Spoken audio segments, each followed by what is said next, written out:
International lab facility. Student-led startups. Great academic exposure. KL, deemed to be university. తమ్ముడు కూడా మీ వేలోనే ఉన్నారు కదా. ఆయన ఏం చదువుకున్నారు? ఆయన ఎలా బీటెక్ చేసిండు వాడు, మెకానికల్ ఇంజనీరింగ్. తను కూడా ఏదైనా జాబ్ మానేసి గూగుల్లో చేసిండు. ఫస్ట్ గూగుల్లో ప్లేస్ అయిపోయాడు క్యాంపస్ లోనే. గూగుల్లో వర్క్ చేసి తర్వాత నేను చేసింది నచ్చో వానికి చేయబుద్ధి అయిందో నాతో పాటు ఇదే కంటిన్యూ చేసిండు. ఇప్పుడు కూడా ఇదే చేస్తున్నాడు. దీంతో పాటు ఆర్గానిక్ ఫార్మింగ్ అని కొత్త వెంచర్ ఒకటి స్టార్ట్ చేసిండు, వారధి ఫార్మ్స్ అని. సో ఇంటెన్షన్ పర్ఫెక్ట్ ఉంది వాళ్ళది. అంటే అందరికీ పెస్టిసైడ్స్ లేని ఫుడ్, క్వాలిటీ ఫుడ్. అంటే కల్తీ అంత జరుగుతుంది కదా, అన్ని క్యాన్సర్లు అవి ఇవి వస్తున్నాయి, కల్తీ జరుగుతుంది, ప్రతిదీ మందులు కొడుతున్నారు, ఏవేవో వాడుతున్నారు. ఇప్పుడు పచ్చి మామిడికాయకు పండు చేయడానికి ఎల్లో కలర్ రావడానికి ఇంజెక్షన్స్ ఇస్తున్నారు. ఇట్లా లేకుండా pure food, pure vegetables, pure fruits, pure honey అన్నీ ప్యూర్ ఇవ్వడానికే వాళ్ళిద్దరు కలిసి, మా తమ్ముడు మరదలు నేత్ర అని వాళ్ళిద్దరు కలిసి స్టార్ట్ చేసిండ్రు. వాళ్ళ ఇంటెన్షన్స్ కరెక్ట్ ఉన్నాయి కాబట్టి నాకు తెలిసి సక్సెస్ అవుతారు. రీసెంట్గా స్టార్ట్ చేసిండ్రు, మంచిగా అవుతుంది. చూడాలి how long it goes. So ఎంత మెచ్యూర్గా మాట్లాడతారు, ప్రతి దాని గురించి డీటెయిల్డ్గా ఒక చిన్న స్టోరీ రూపంలో. సో ప్రతి ఒక్కరు రియలైజ్ అయ్యేలాగా, అంటే ఎవరికి ఎటువంటి ప్రాబ్లం ఉన్నా వాళ్ళకి రీచ్ అయ్యేలాగా మీ దగ్గర ఒక స్టోరీ ఉంటుంది. సో మరి ఇంత మెచ్యూర్గా ఉన్నప్పుడు చాలా మంది గర్ల్స్ లైక్ చేస్తుంటారు. మరి మీ లైఫ్లో గర్ల్స్ ఎంతమంది ఉన్నారు? లవ్ స్టోరీ, బ్రేకప్స్ ఇటువంటివి ఏమన్నా లేవు? లవ్ స్టోరీస్ లేవు. ఒకవేళ ఉన్నా చెప్పదలుచుకోలేదు. ఒకవేళ ఉన్నా కూడా చెప్పటోని కాదు, ఎందుకంటే దట్స్ వెరీ పర్సనల్ అనిపిస్తుంది. లవ్ స్టోరీ అని కానీ లవర్స్ లవ్ ఉండడం, లవ్ గురించి, లైఫ్ గురించి, మ్యారేజ్ గురించి కూడా ఎక్కువ చెప్పారు కదా, మీ పర్సనల్ ఎక్స్పీరియన్స్ లో నుంచి. పర్సనల్ లైఫ్ అంటే దట్స్ అంటే నాకు నా పర్సనల్ వ్యూ ఏంటంటే భార్యాభర్తల విషయాలు కానీ లవ్ విషయాలు కానీ అవి ఎంత పర్సనల్ ఉంటే అంత బాగుంటుంది లైఫ్ అనేది నా పర్సనల్ ఫీలింగ్. నేను యూనివర్సల్గా జనరలైజ్ చేసి చెప్తలేను, నా స్పెసిఫిక్ ఫీలింగ్. అయితే అంటే ఎట్లా చెప్పాలి ఇది,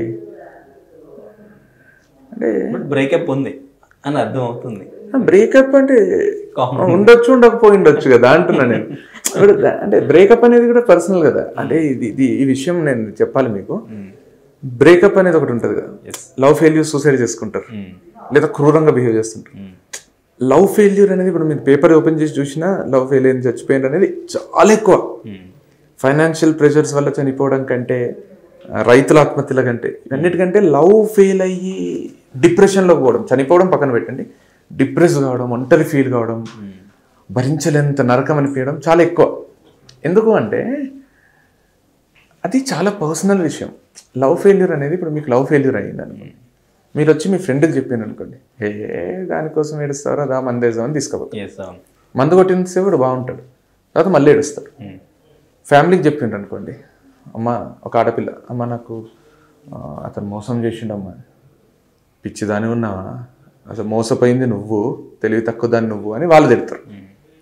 ఫ్రెండ్స్కి చెప్పు, పేరెంట్స్కి చెప్పు, బంధువులకు చెప్పు, ఎవ్వరికీ అర్థం కాని బాధ లవ్ ఫెయిల్యూర్ బాధ. అది అనుభవించే వ్యక్తికి తప్ప భూమి మీద ఏ వ్యక్తికి అర్థం కాదు, వాళ్ళిద్దరికి తప్ప ఎవరికి అర్థం కాదు, ఎవరికి ఆ పెయిన్ తెలియదు. నేను డబ్బు కష్టాల్లో ఉన్నా అనుకో, మా ఇంట్లోనో నా ఫ్రెండ్స్కో నా రిలేటివ్స్కో నా ఫ్యామిలీకి ఎవరికో చెప్పుకున్నా అనుకో, డబ్బు ఎంత కష్టపెడుతుందో అందరికి అర్థమవుతుంది. వాళ్ళు భుజం మీద చేసి ఏం కాదురా, నా దగ్గర 10,000 ఉన్నాయి తీసుకో, నేను చదువుతా, లేకపోతే ఏం కాదు నాకు కూడా ఇంతకంటే పెద్ద కష్టం వచ్చింటే దీంట్లోంచి గెట్ ఆన్ కావచ్చు అని మోటివేట్ చేస్తారు. ప్రేమకొక్కటి ఎగతాళి చేస్తారు. ఒక్కడు కూడా సోల్ఫుల్గా మామ ఇంత కష్టం వచ్చిందా అని కౌగలించుకొని దీన్ని ఎట్లా పరిష్కరించాలని ఆలోచించాడు. నాకు ముందే తెలిసిరా మోసపోతావు, నాకు ముందే తెలిసిరా మోసం చేస్తుంది, నాకు అప్పుడే తెలిసిందిరా, ఎంతమంది చెప్పినా వినలేదు, నీ చెప్పుతో నువ్వు కొట్టుకోవాలి, ఇట్లాంటివి ఎక్కువ ఉంటాయి. అందుకే ప్రేమికులు ఎప్పుడు వాళ్ళ బాధని బయటికి చెప్తే కరెక్ట్ ఓదార్పు, కరెక్ట్ ప్యాట్ అంటారు, కరెక్ట్ సపోర్ట్ దొరకదు. అందుకే ప్రేమికులు డిప్రెషన్లోకి పోతారు, ఆత్మహత్య చేసుకుంటారు. అది ఎందుకో చాలా పర్సనల్ తెలుసా. అంటే ఇప్పుడు ఇద్దరు ప్రేమికులు కళ్ళలు పెట్టి చూసుకుంటారు, థర్డ్ పర్సన్గా నేను చూస్తున్నా, పిచ్చి పట్టింది వాళ్ళకి అనిపిస్తుంది. గుసగుస మాట్లాడుకుంటారు ఫోన్లో నైట్ అంతా. ఐటంగా పండుకోకుండా ఏం చేస్తున్నాడు అనిపిస్తుంది. అంటే వాళ్ళిద్దరికే అది ఒక బ్యూటిఫుల్ సినిమా చూస్తున్నట్టు, ఒక ప్లెజర్, ఒక ఎంజాయ్మెంట్, ఒక హార్మోన్ రియాక్షన్ వాళ్ళిద్దరికే జరుగుతుంది. అది థర్డ్ పర్సన్కి ఎంత ఎక్స్ప్లెయిన్ చేసినా అది అర్థం కాదు. కాబట్టి అది ఆ ఎపిసోడ్ అనేది చాలా పర్సనల్ ఉంటుంది అనేది నా feeling, okay, observation. Right. So అయితే తమ్ముడి లవ్ స్టోరీ ఎలా జరిగింది? సో మీకు ముందు నుంచి తెలుసు? ముందు నుంచి ఏం జరగలే కదా అది. తమ్ముడు లవ్ స్టోరీ స్టార్ట్ అయింది March 13th, వాళ్ళు కలిసింది March 17th, వాళ్ళు పెళ్లి చేసుకున్నది March 30.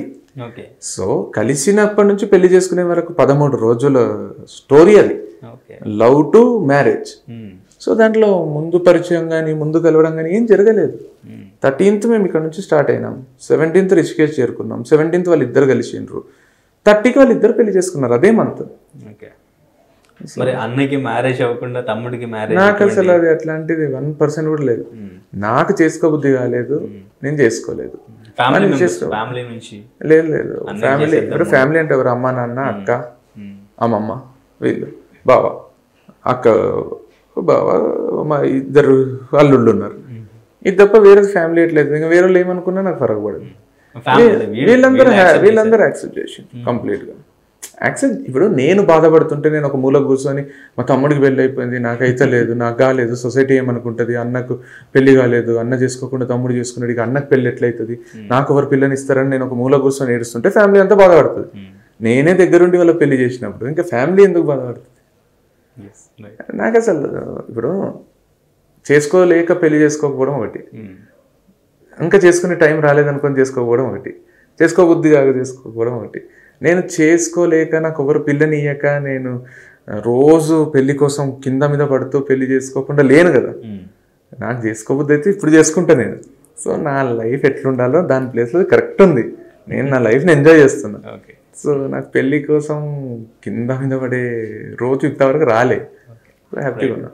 సో అండ్ ఇంకా మీ బ్రదర్ మీరు ఇద్దరు స్టోరీ ఏదైనా స్టోరీ చెప్పాలనుకున్నప్పుడు ఇద్దరి మధ్య ఎప్పుడైనా అంటే మనం బెటర్గా చెప్పాలి, లేదంటే అన్నయ్యకి ఎక్కువ ఫాలోయింగ్ ఉంది, లేకపోతే ఇటువంటి ఈగోస్ అటువంటి ఏమైనా ఉంటాయా? ఎలా?